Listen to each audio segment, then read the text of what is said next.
Hi, I'm Rebecca and this is an intermediate tutorial on how to paint landscapes. I'm calling it an intermediate tutorial because I'm trusting that you already feel confident on how to mix your colors and pick your brushes. But if you're a beginner, you can definitely still follow along. A couple tips for you before we get started. I like to use a higher contrast towards the focal point of the painting, so darker darks and lighter lights. Here is my color palette plus another light blue that I forgot to grab for this shot. And brushes. I like a fan brush, keeping it a little bit more dry for the texture in the foreground. Now let's jump in.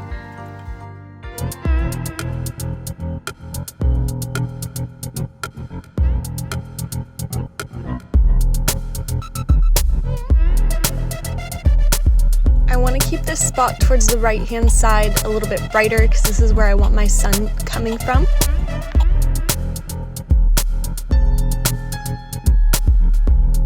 And I'm leaving out this horizon line here so I can see where the skylight would be reflected down into the water.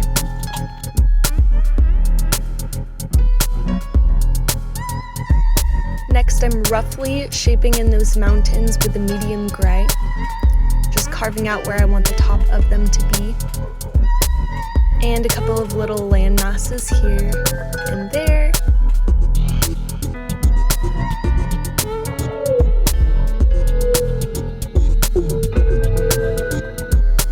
When I get to the foreground, I'm going to block this in completely with a dark gray. I like to remember that things get darker as they come towards you because there's less sky between you and the object.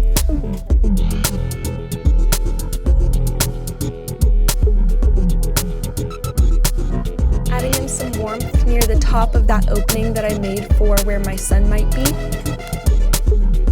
Blending it out with some white. And adding shadows to the clouds that would be covering my light source. This is where we start building in that contrast so that the focal point is a little bit more contrasted than the rest of the painting.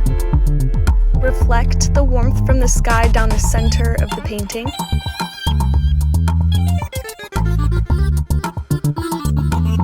And just like the sky, I'm going to mix that white straight in on the canvas. The same color I use for the darkest shadows in my clouds is also going to be used for the reflection of my mountains in the water.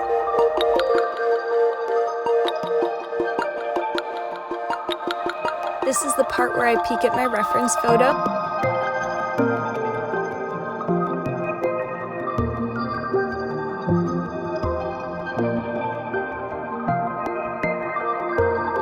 I was noticing that the tops of the mountains where the sun would hit are going to be this nice warm tone, and then the face of the mountain that we're looking at where the sun would not reach, this is all going to be cool toned.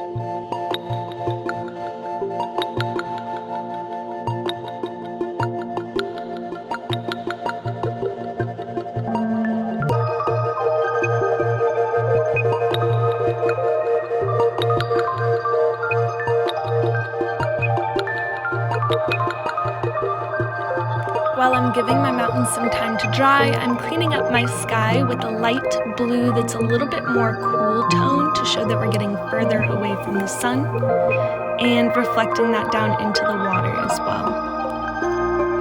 As I get closer to the center of the canvas, I'm adding more white to that light blue and using it as a highlight shade.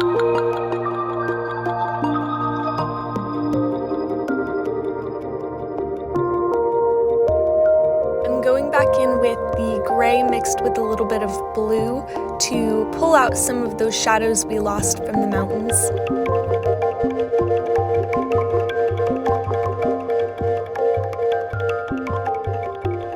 Carrying them forward to some of the smaller land masses in the front. and highlighting the tops of those mountains one more time. I want to brighten up the water closest to me, so I'm adding in some more white and pink.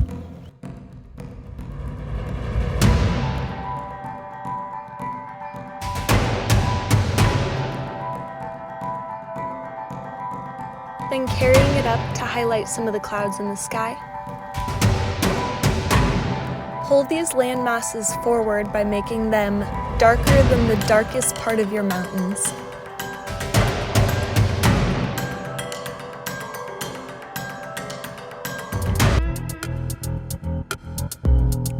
Add some dimension to the tops of the trees.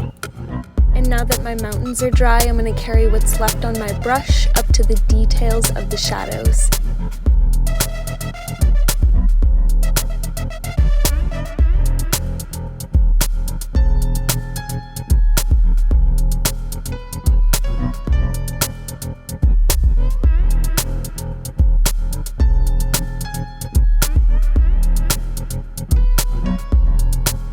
For the foreground, I'm just mixing a couple different shades of green directly onto the canvas, leaving just a little bit of room for that purple to show through underneath.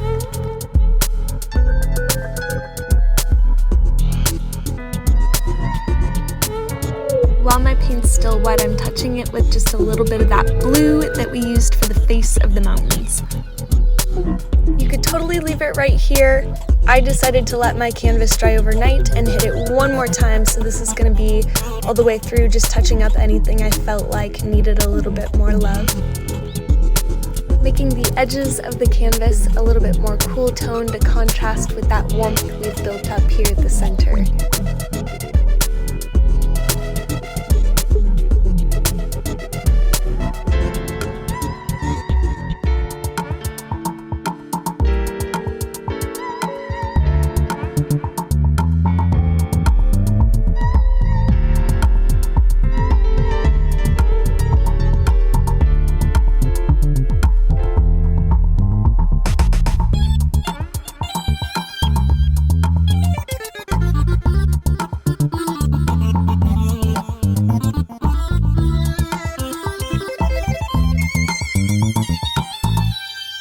Thanks for hanging out with me. If you enjoyed this video, make sure you check out my Instagram so you can see what I'm working on, my latest project.